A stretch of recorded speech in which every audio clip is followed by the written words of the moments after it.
So for question 1, where is the main conclusion in this passage? It's in the middle, right? It's the second sentence. It says, hey, but not all efforts to increase productivity are beneficial to the business as a whole. How do we know that's the main conclusion? Because it states it again in the questions or the answer choices. Oh, we know this before we even get into the answers. How do we know the second sentence is the main conclusion before we even look at the answers? Yes? It rejects the preceding argument. Okay, so it says every business strives to increase its productivity, for this increases profits for the owners and the likelihood that the business will survive. Is it rejecting that? Is it disagreeing with that? Here's a question. Is the first sentence the opinion of someone else? It's like a fact. It's kind of like a fact. So I do agree there's a little contrast here with the but the biggest clue comes probably in the last sentence. Because the last sentence seems to explain why it's not beneficial for the business, or often not beneficial for the business as a whole, right?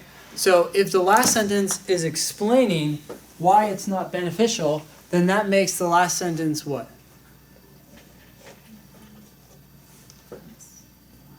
What was the last sentence?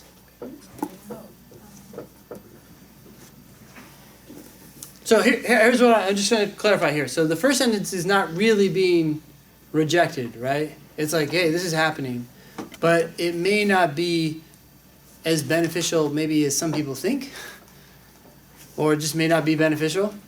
And then the last sentence is playing what role? It's like a supporting the main idea. Yes, and we call that what? Evidence and what else?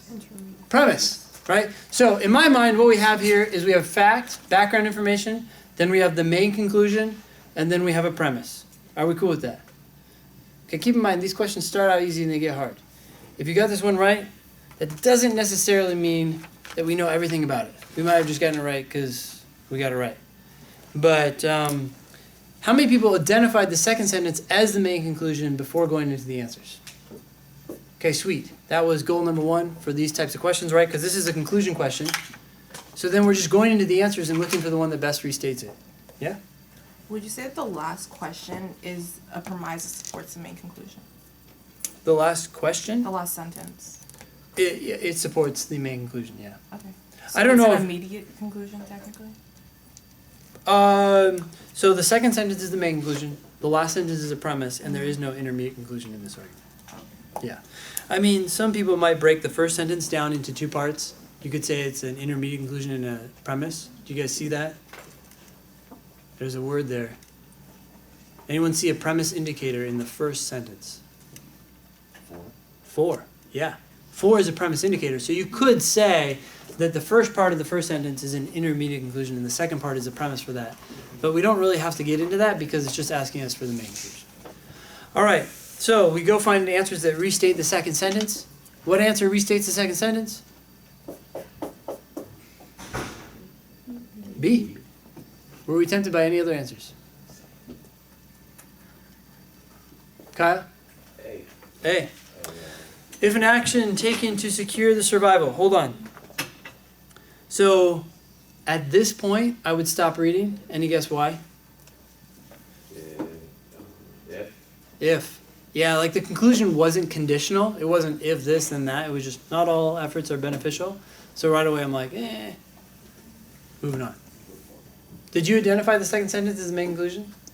Yeah, I went back and I guess A seemed to me flawed like in the same way that The argument was flawed? Yeah. Yeah, so literally what we're doing is we're putting our blinders on and we're just saying, I want something that says the second sentence, basically. I mean, it's a slight variation of the second sentence. But so as soon as I read if, I'm like, oh, I'm out of here. Okay. That's all we have to do. Question? Okay. All right, any other questions on number 1? Yeah. Yeah, the way that I got the answer correct, but the way that I went at it was different from the way you guys were figuring it out. Okay. Like, I'm not going sentence by sentence and figuring out this is a premise, this is this, this is conclusion means gist for me. So I'm reading it, Yeah. what's the gist, and I'm going directly for it. I almost picked A as well, But the thing that threw me off here in A was the word cannot. That's very demanding, that word. Sure. And I So- understand that we're not supposed to go for words like that. Yeah. So I crossed it out on B. Oh, wait, hold on. You're just saying we can't go for words No, like no, no, cannot? like meaning, as I understand it from some of the other books that I've read, you want to stay clear of words that are like, you know, telling you direct, it must be this way, it cannot be that way, unless they're telling you in the Yeah, question. that really depends on the question type. Sometimes Yeah. strong words are good, sometimes they're bad. Yeah. So I wouldn't actually, I would just kind of forget Something that. must be true, I guess you have to match the strength of word with the question. Yeah, for it conclusion, I depends on the guess. type. Yeah, Yeah, maybe that's a wrong way to just go let it about go. Yeah, Yeah. say bye-bye. Yeah.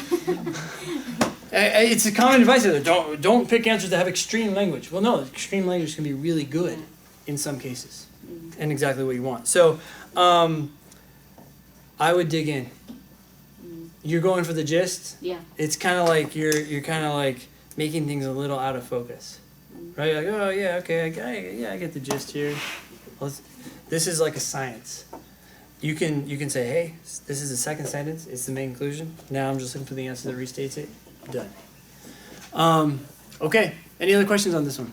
I have a general Yeah. question. So I know we were talking about reading it, understanding it completely, and then going into the questions. Yeah. Would there ever be a situation where you'd read the question first, so you could set yourself up and say, like, this is a conclusion question, I'm looking for the conclusion, that's the conclusion, No. done? Because you'd actually know that it's an argument before you even get to the question. Right. Like you should be reading it well enough that you're Yeah. like, oh, this person sounds like they're making an argument to me. Okay. And when you get to a question, let's say you read it and you're like, oh, a set of facts. And they're like, which one following best expresses the main conclusion? That's like a big red flag to Yeah. you that you didn't read it well enough. And you can actually deceive yourself if you read the question first. Because you're like, oh, I know there's a conclusion. And so then you might like get to the wrong conclusion because you're not really reading it well enough. Like you're almost getting like help, but it can be bad. Like you want to get there on your own, and then you know you've read it well enough. Cool. Yeah. Okay.